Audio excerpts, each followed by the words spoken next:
تو کیا حقیقت میں قرآن کے بہت سارے ورژنز ہیں اور ان میں جو لفظ ہیں وہ بھی الگ الگ ہیں اور ان کے معنی الگ الگ ہیں، مگر یہ سبھی باتیں جھوٹی ہیں؟ آج میں آپ کو اوتھینٹک حدیث سے اور پروف سے یہ ثابت کر کے دکھاؤں گی۔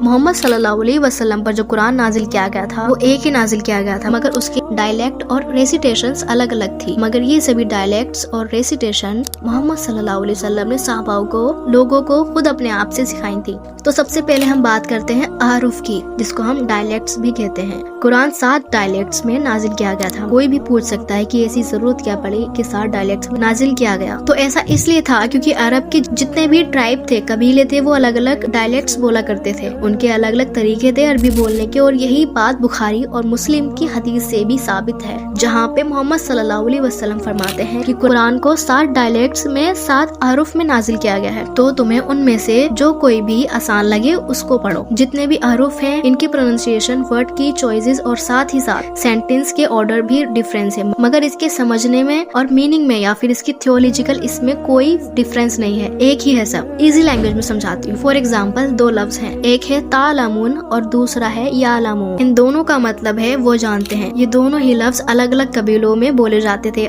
اب آپ کو تھوڑی تھوڑی بات سمجھ آ رہی ہوگی۔ دوسرے جو لفظ ہیں وہ یہ ہیں، حلما اور تعال۔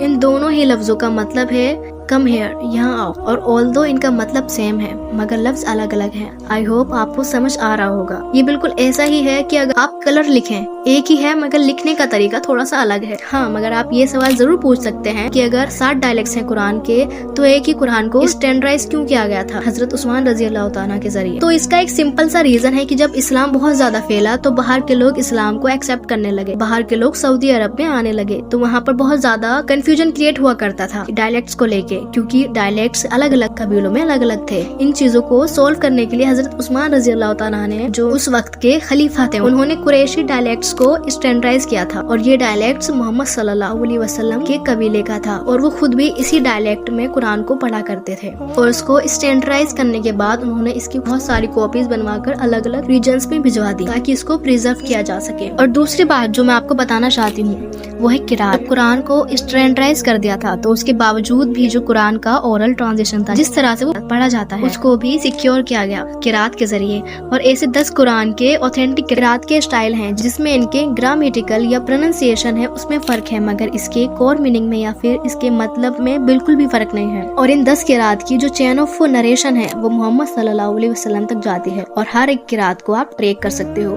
ابن جزاری لکھتے ہیں النشر فی القراءۃ العشر میں، وہ لکھتے ہیں کہ سبھی 10 کی 10 قرات متواتر ہیں، ماسلی ٹرانسمیٹڈ ہیں، اور ان کو بدلا یا پھر ڈرسٹ کرنا امپاسبل ہے۔